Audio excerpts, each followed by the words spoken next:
حضرت قبیصہ رحمہ اللہ سے روایت ہے کہ اللہ کے رسول صلی اللہ علیہ وسلم کے صحابی حضرت عبادہ بن صامت انصاری رضی اللہ تعالیٰ عنہ نے جو بیعت عقبہ میں انصار کے نمائندہ تھے، حضرت امیر معاویہ کی مائیت میں روم کے علاقے میں جہاد کیا۔ وہاں انہوں نے دیکھا کہ لوگ سونے کی ڈلیوں کے بدلے دیناروں کا اور چاندی کی ڈلیوں کے بدلے درہموں کا لین دین کر رہے ہیں۔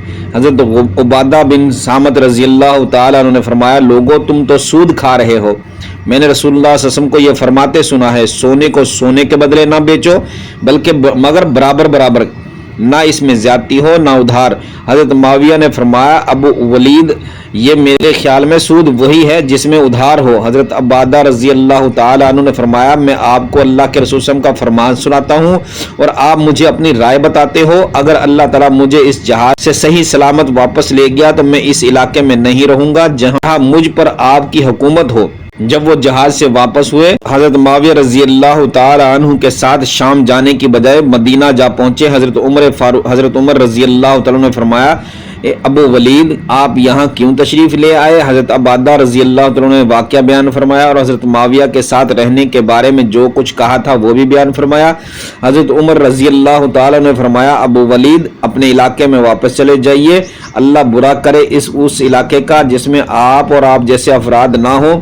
اور حضرت معاویہ کو لکھ بھیجا، عبادہ رضی اللہ تعالی عنہ پر آپ کی کوئی حکومت نہیں اور عبادہ نے جو کچھ کہا ہے لوگوں سے اسی کے مطابق عمل کراؤ، کیونکہ شریعت کا حکم یہی ہے۔ سونے کا سونے سے یا چاندی کا چاندی سے تبادلہ صرف اسی صورت میں جائز ہے جب دونوں طرف مقدار برابر ہوں اور دونوں فریق بیک وقت ادائیگی کر دیں۔ البتہ اگر سونے کا تبادلہ چاندی سے کیا جائے تو دونوں کی مقدار برابر ہونے کی شرط نہیں، تاہم دونوں طرف سے ادائیگی ایک ہی مجلس میں ہو جانی چاہیے۔ اسی پر قیاس کر کے کہا جا سکتا ہے کہ پرانے کرنسی نوٹوں کا نئے نوٹوں سے تبادلہ بھی انہی شرائط کے ساتھ ہو جائز ہے۔ مثلا 100 روپے کے نئے نوٹوں کے بدلے 110 روپے کے پرانے نوٹ لینا دینا جائز نہیں۔ حدیث نبوی کے مقابلے میں کسی کی رائے معتبر نہیں، اگرچہ وہ ایک صحابی کی رائے ہو، تاہم ایسا ہو سکتا ہے کہ ایک صحابی نے حدیث سے ایک مطلب سمجھا ہے، دوسرے صحابی کی رائے میں اس سے وہ مسئلہ نہیں نکلتا یا دوسری حدیث کو راج سمجھتا ہے۔ اس صورت میں دونوں آراء کو سامنے رکھ کر غور کیا جا سکتا ہے کہ کون سا قول زیادہ صحیح ہے۔ اس اجتہاد میں اگر غلطی ہو جائے تو عند اللہ معاف ہے۔ صحابہ کرام کی نظر میں حدیث کی اہمیت اتنی زیادہ تھی کہ حدیث سے ہٹ کر ایک رائے ظاہر کی گئی تو صحابی رسول صلی اللہ علیہ وسلم اس قدر ناراض ہوئے کہ انہوں نے وہ علاقہ ہی چھوڑ دیا۔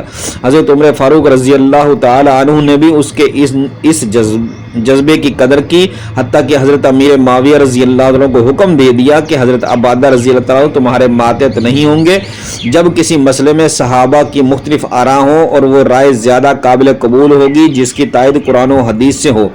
جیسے حضرت عمر فاروق رضی اللہ تعالی عنہ نے دونوں آراء معلوم ہونے پر اسی قول کو ترجیح دی جو فرمان نبوی سے ثابت تھا اور اسے قانوناً نافذ کر دیا۔